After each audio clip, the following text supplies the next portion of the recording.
जैसे भगवान का गुणगान प्रारंभ करता है, उसके शरीर के एक एक रोम रोमांचित हो जाते हैं। सामान्य प्रवाह नीचे से ऊपर जाता है कि ऊपर से नीचे आता है, बताइए। हाँ, आप समझ रहे हैं हम क्या पूछ रहे हैं? पानी नीचे से ऊपर जाता है कि ऊपर से नीचे आता है? बोलिए। और नीचे से ऊपर भेजना हो तो टुल्लू पंप लगाना पड़ेगा। टुल्लू पंप कहते हैं ना, मोटर। इधर क्या कहते हैं? इधर भी कहते हैं टुल्लू पंप। हाँ, तो छत्तीसगढ़ में एक जगह है उल्टा चढ़ता है पानी। छत्तीसगढ़ में एक जगह है कि नीचे से ऊपर पहाड़ पे पानी चढ़ता है अपने आप। वो तो कुछ मैग्नेटिक फील्ड का कारण है, वो बात नहीं आएंगे। सामान्यतः प्रवाह कहाँ जाता है? ऊपर से नीचे। लेकिन भक्ति का प्रवाह नीचे से ऊपर जाता है। आप दर्शन करिए। गद पुलक शरीर के सारे रोम पुलकित हो जाएंगे। ऊपर बढ़ा, गद गद गिरा, वाणी अवरुद्ध होने लगती है। और ऊपर बढ़ा, नयन बहनीरा। ये भगवान के भक्त का लक्षण है। भगवत कथा सुनते गाते उसके रोम पुलकित हो जाते हैं। भाव ऐसा उमड़ता है कि शब्द समाप्त होने लगते हैं और नेत्र से झरझर अश्रुपात होने लगता है। ये भक्त का लक्षण है। श्री याज्ञवल्क्य मुनि भरद्वाज जी को शिव चरित्र सुना रहे थे और शिव चरित्र श्रवण करके भरद्वाज जी के शरीर में ये सारे लक्षण घटित होने लगे। मन में भरद्वाज जी सोचने लगे कि जब शिव जी की कथा सुना रहे हैं तो इतना आनंद मिल रहा है, जब ये मेरे राम जी की कथा सुनाएंगे तो कितना आनंद प्राप्त होगा। इसकी कल्पना करके प्रेम और बढ़ गया। बहुलालसा कथा पर बाढ़ी, नैनन नीर रुमावली ठाढ़ी।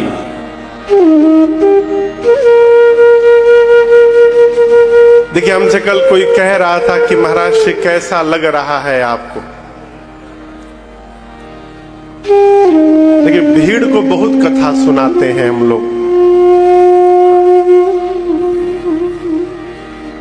एक लोग कहते हैं महाराज जी उतनी भीड़ तो है नहीं यहाँ पर जितनी होती है। तो होगी कहाँ से?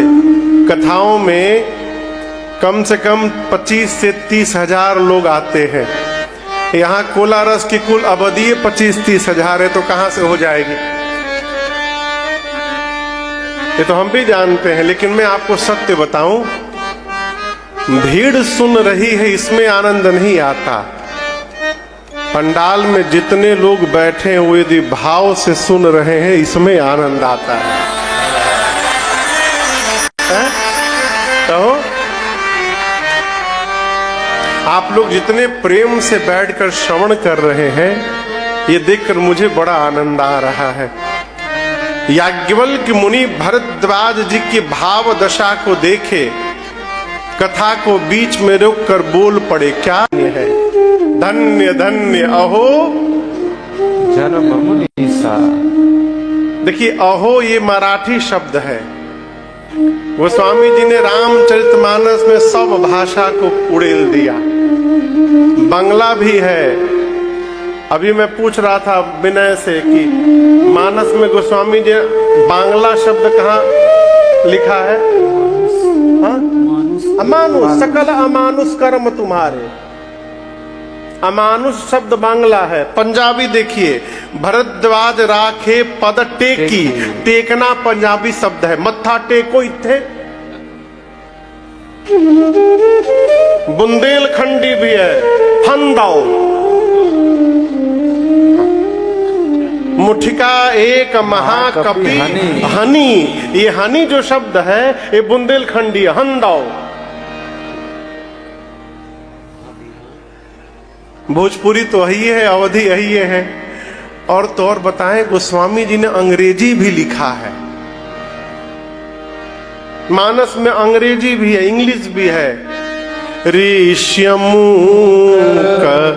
पर्वत नियर आया, नियर आया, नियर आया, नियर मने देखिए गोस्वामी जी लिखे ऋष्यमूक पर्वत नियर आया। अब गलत बोल रहे का? गोस्वामी जी सभी भाषाओं का समावेश किए। अहो धन्य तव जन्म मुनीषा, हे मुनिवर भरद्वाज जी आपका जन्म धन्य है। क्यों? एक रहस्य मैं जान गया, तुम ही प्राण सम प्रिय गौरी। आप भगवान शंकर को प्राण के समान प्रेम करते हैं, इस बात को मैं जान गया, आप धन्य हैं। एक बात मैं कहूं, आपने मुझसे राम जी की कथा पूछी और मैंने आपको शिव जी की कथा सुनाई, लेकिन अनजाने में मैंने नहीं सुनाया, मैंने जानबूझकर सुनाया। क्यों? ये सिद्धांत याद रखिएगा, जो जीवन में शंकर जी का भगत नहीं हो पाया वो कभी राम जी की भक्ति प्राप्त ही नहीं कर सकता है।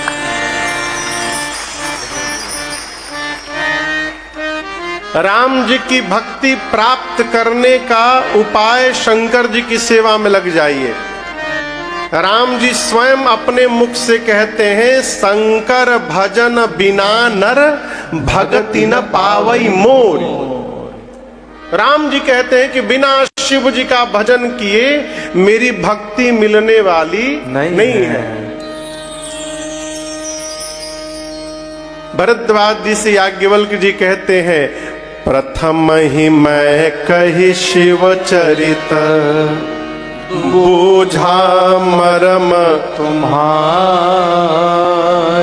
सुचि सेवक तुम राम के रहित समस्त विकार। शिव चरित्र सुनाकर मैंने आपका मर्म जान लिया, आप राम जी के पवित्र भक्त हैं। अब मैं कथा आपको अवश्य सुनाऊंगा। कल गोस्वामी जी कथा को कहां लेकर गए थे? प्रयागराज। शरणागति घाट से कौन से घाट पर ले गए थे? कर्मकांड घाट पर। आज याज्ञवल्क्य मुनि कथा को कर्मकांड घाट से कैलाश लेकर जा रहे हैं, ज्ञान घाट पर, तीसरा घाट। कहते मुनिवर कैलाश पर्वत का दिव्य शिखर है, जहां पर भगवान शंकर और मां पार्वती जी का सदैव वास है। उस कैलाश पर एक विशाल बरगद का वृक्ष है, बट वृक्ष। एक दिन भगवान शंकर उस बरगद के वृक्ष को देखें